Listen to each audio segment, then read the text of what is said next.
To access several of the components on the top of the motor, you will need to partially drop the motor. You do not need to lift the car to do this. The motor and mounts are designed to slightly lower it from the factory so you can get access. You're going to be working around the exhaust, so make sure the vehicle is cold. Do not lower the motor far enough that you disengage the 18mm nuts on the mounts or that the engine rests on the cross mount. The mounts, red arrows, are located at the rear of the engine compartment on both sides of the air intake tubes. You will not be working on the top of the mounts to do this, and you do not need to touch the upper hardware. The 991.2 has a redesigned oil pan made from plastic, red arrow.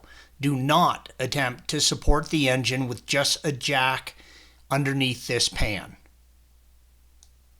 Place a piece of wood at least as large as the oil pan to support the weight, and then jack up the motor until it is only supporting the weight of the motor and not lifting the car.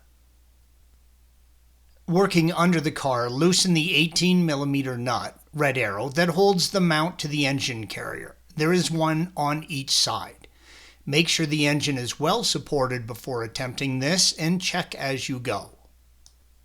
You want to loosen them equally. Try one side while the engine is fully supported.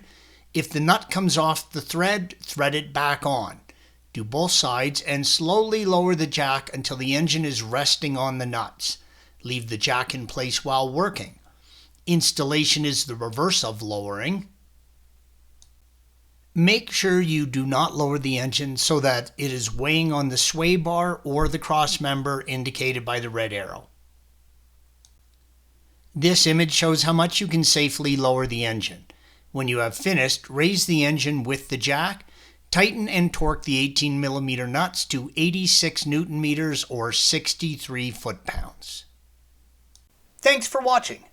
Be sure to subscribe to our channel and check out another video in this series.